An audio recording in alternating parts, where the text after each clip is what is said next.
The history of the novel as seen from Grombowicz's studio.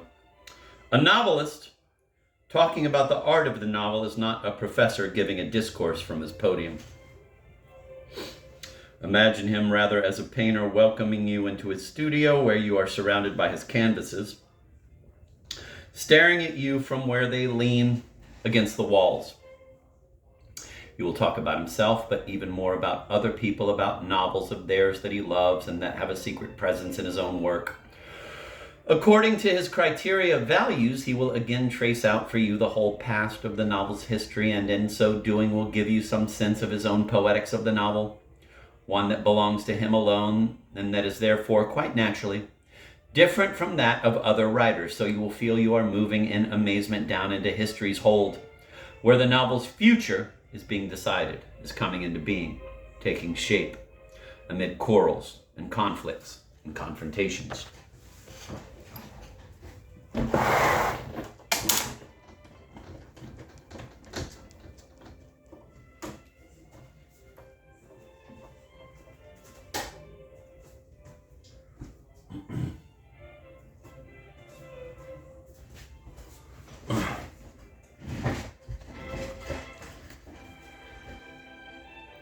In 1953, in the first year of his journal, he was to keep it over the next 16 years until he died, Witold Grombowicz quotes a letter from a reader. Above all, do not comment on your own work.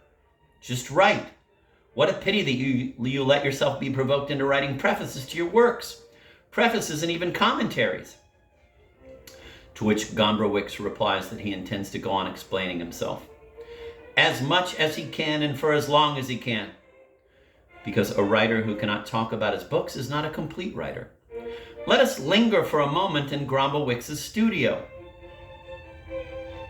Here is a list of his likes and dislikes, his, quote, personal version of the history of the novel, end of quote. Above all else, he loves Rabelais. The books on Gargantua and Pantagruel are written at a moment when the European novel is just being born. Well before any norms, they overflow with possibilities that the novel's future history will bring to pass or will abandon, but that all of them still live on with us as inspirations. Strolls through the implausible. Intellectual teases. Freedom of form. His passion for Rabelais reveals the meaning of Grombowicz's modernism. He does not reject the tradition of the novel, he claims it, but claims it as a whole, with particular attention to the miraculous moment of its beginnings.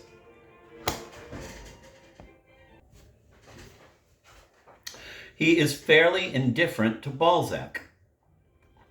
He resists Balzac's poetics erected over time into the normative model of the novel. He loves Baudelaire. He supports the revolution of modern poetry. He is not fascinated by Proust. A crossroads, Proust reached the end of a grandiose journey, all of whose possibilities he exhausted. Gombrowicz, possessed by the quest for the new, can only take some other route.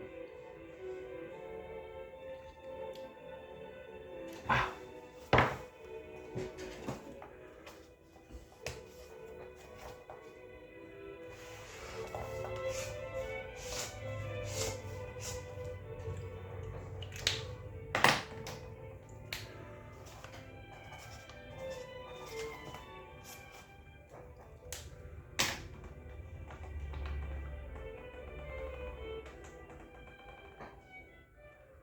Oh shit, sorry.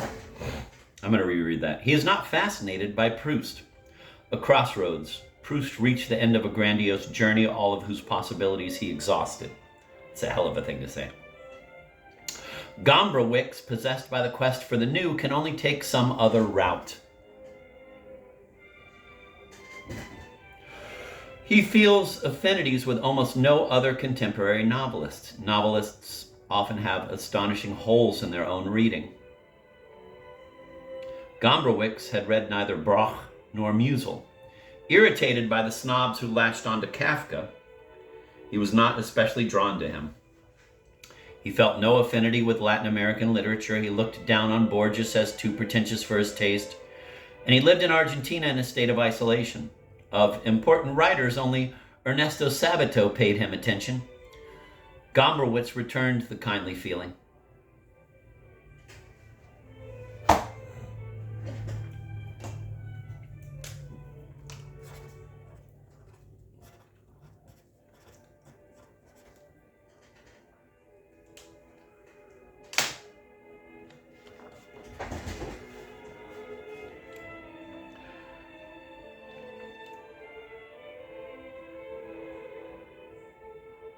He dislikes 19th century Polish literature, too romantic for him. In general, he is reserved toward Polish literature. He felt disliked by his compatriots, yet his reserve is not resentment. It expresses his revulsion at being caught in the straitjacket of the small context.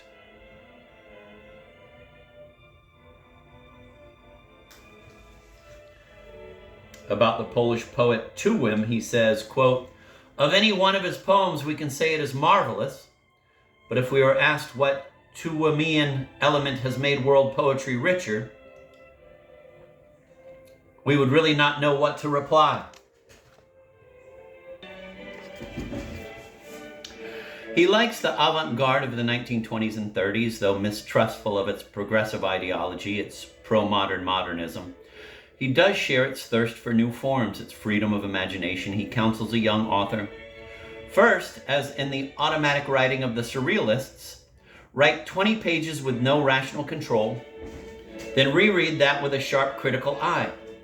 Keep what is essential and go on that way. It is as if he hoped to hitch the novel's cart to a wild horse called drunkenness, alongside a trained horse called rationality.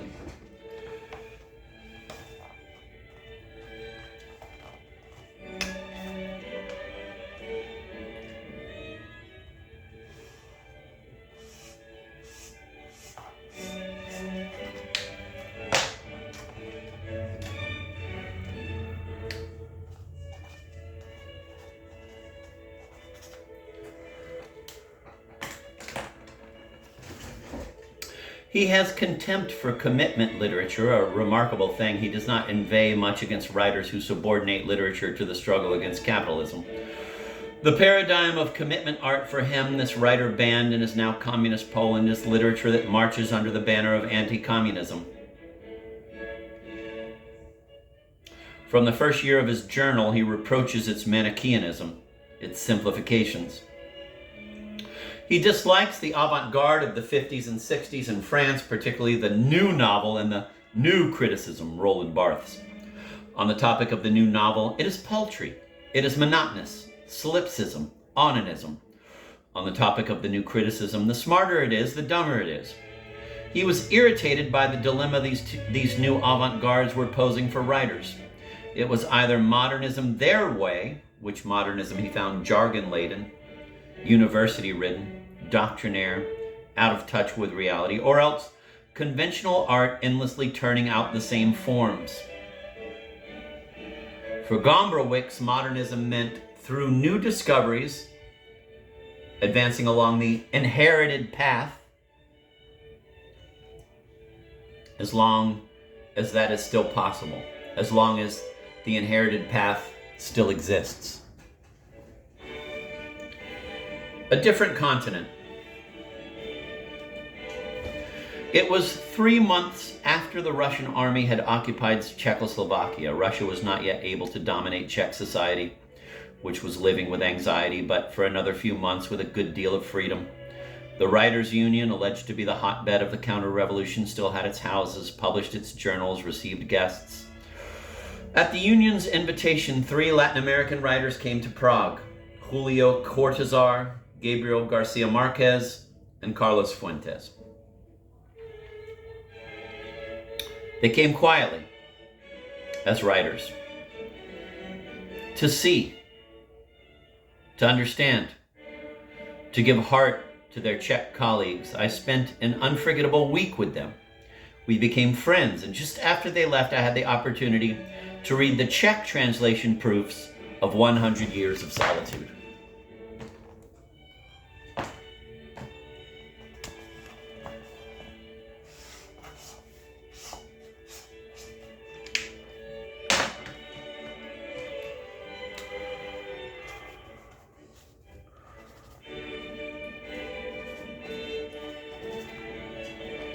I thought about the anathema the surrealists had cast upon the art of the novel,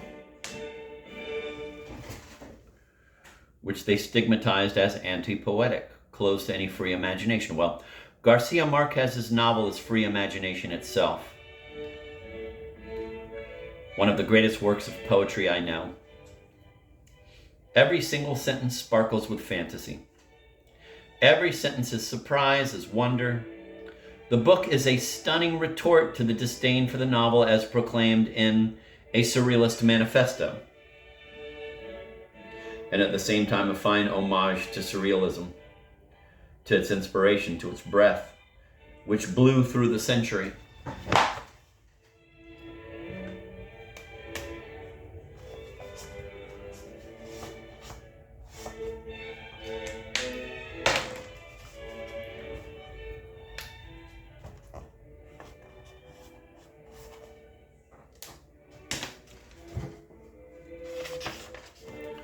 It is also proof that poetry and lyricism are not two sister notions, but notions that must actually be kept well apart. For Garcia Marquez's poetry has no relation to lyricism. The author is not confessing, not exposing his soul. He is not drunk on anything but the objective world he lifts into a sphere where everything is simultaneously real, implausible, and magical.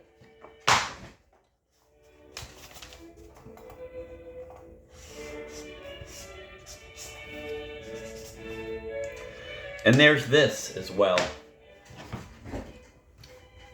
The whole great 19th century novel made the scene the basic element of composition. Garcia Marquez's novel travels a road heading in the opposite direction. In 100 Years of Solitude, there are no scenes. They are completely diluted in the drunken floods of narration. I know no other example of such a style. As if the novel were moving back centuries toward a narrator who describes nothing, only recounts, but recounts with a freedom of fantasy never seen before.